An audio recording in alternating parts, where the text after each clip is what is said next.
평화로운 도시의 철도 이야기는 도심의 철도에서 시작된다.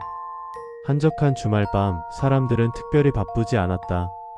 전철은 정해진 시간에 맞춰 운행되고 승객들은 평범한 하루를 마친 후 집으로 돌아가고 있었다.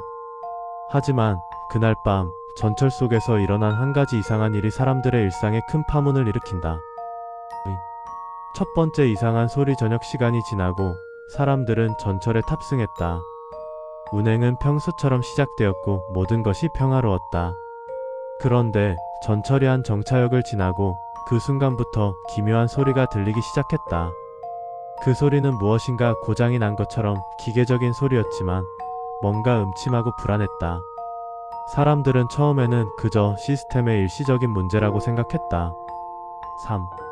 소리에 반복하지만 이상한 소리는 점차 반복되기 시작했다. 전철이 정차할 때마다 그 소리가 또다시 울려 퍼졌다. 처음에는 작은 소리였지만 점차 소리는 커지기 시작했다. 누군가는 그 소리를 정차 시 나는 소리라고 생각했지만 점점 그것이 다른 소리임을 느끼기 시작했다. 어떤 승객은 이 소리가 전혀 낯설다는 것을 알게 되었다. 4. 기계적인 소리가 아닌 것. 그 소리에는 뭔가 다른 인간적인 요소가 있었다. 음악처럼 반복되는 리듬도 아니었고 그냥 단순한 소음도 아니었다. 승객 중 한 명은 그 소리가 마치 과거에 일어났던 어떤 사고의 소리처럼 들린다고 말했다. 그 소리, 나 예전에 뉴스에서 들었던 사고의 소리 같아. 그 순간 사람들이 불안감을 느끼기 시작했다. 또 과거의 사고와 연결된 소리. 그 소리는 어떤 이들에게는 익숙한 소리처럼 느껴졌다. 몇 명은 그 소리가 몇 주 전 바로 이 구간에서 일어난 대형 사고의 순간과 일치한다고 주장했다. 사고 당시 사람들의 고통에 찬 비명이 섞여 있었다는 것이다. 그리고 그 소리가 반복되면서 과거의 상처가 다시 떠오르기 시작했다. 그 사고의 소리가 돌아온 거야. 소문은 순식간에 퍼지기 시작했다. 6. 승객들의 불안. 점점 더 많은 승객들이 불안을 느끼기 시작했다. 몇몇은 그 소리를 더 이상 듣고 싶지 않다고 말하며 전철을 내리기도 했다. 하지만 그들이 내리자마자 전철은 다시 떠나고 소리는 여전히 들렸다. 그 소리가 나오는 구간에서는 공기가 차가워지는 느낌이었고 한 여성은 그 소리가 점점 가까워지는 것 같다고 말했다. 내가 타고 있는 전철에서 그런 소리가 난다니 믿을 수 없어. 7. 불안한 소리. 승객들의 기억. 그 소리는 점차 사람들의 기억을 자극했다. 어떤 사람은 그 소리가 사고 당일에 울부짖는 소리 같다고 떠올렸다.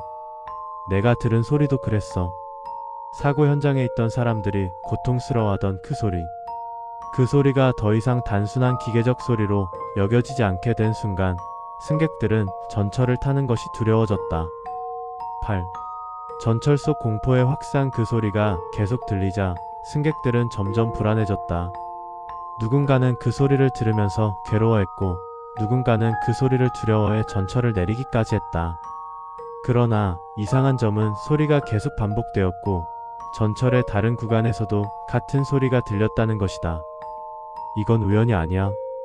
어떤 이유가 있어서 이 소리가 계속 나는 거야. 소리는 전철 안에서 사람들의 마음속 깊은 두려움을 일깨웠다. 9. 사고의 진실과 이어지는 소리의 출처를 찾기 위해 많은 사람들이 조사를 시작했다. 전철 운영사와 경찰이 조사에 나섰지만 이상하게도 사고와 관련된 어떤 흔적도 발견되지 않았다. 사고는 과거의 일이고 이제는 그 소리가 단순히 과거에 잊혀진 고통일 뿐이라고 생각했다. 하지만 그 소리가 계속되자 사람들은 그 소리의 의미를 의문을 품기 시작했다. 이 소리가 계속되는 이유는 무엇일까? 10. 결말. 소리의 정체는 밝혀지지 않는다. 결국 전철은 계속해서 운행되었고 그 소리는 점점 더 많은 사람들에게 전해졌다. 소리의 정체는 밝혀지지 않았고 그 소리의 원인도 아직 알려지지 않았다. 하지만 사람들은 그 소리 속에서 무언가를 느꼈다. 그것은 단순한 기계적 소리가 아니었으며 그 소리에는 사람들의 고통과 기억이 담겨 있었다.